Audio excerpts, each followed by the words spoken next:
Indrek Kohv on selles mõttes väga huvitav kirjanik, et ta kirjutab otse kui žanrite kohal või žanrite vahel, et tema loomingut ei saa ühegi konkreetse žanriga siduda.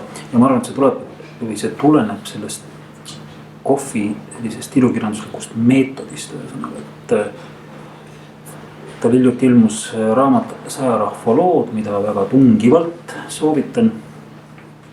Ja see on juba 3. raamat Indrek Kohvilt, kus võetakse mingisugune kindel motiiv ja siis seotakse kõik üksiktekstid selle motiivi ümber.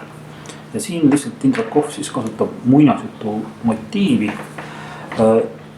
Põhimõtteliselt iga üksiktekst, iga väike lõik on muinasjutt millestki.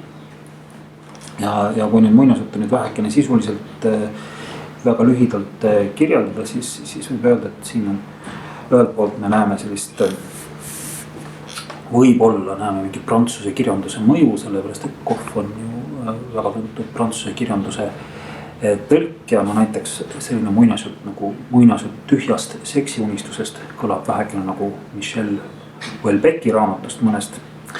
Aga siin on ka sellist ehtsat Indrek Kohvile omast mõnusat irooniat, ühiskondlikku sappi ja samas ka sellist mõtlikkust, aeg-ajalt lausa melanhooliasse ulatuvat mõtlikkust.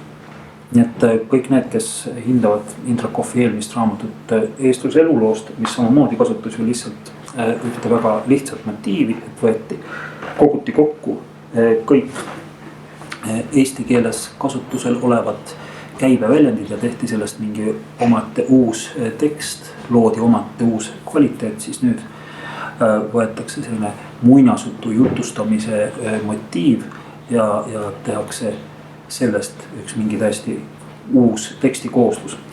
Ja seda raamatut 100 rahva lood muidugi väärtustab see, et ta on ka selline interdistsiplinaarne raamat, kuna Indreku tekste ilmestavad Jüri Mildebergi suurepärased joonistused.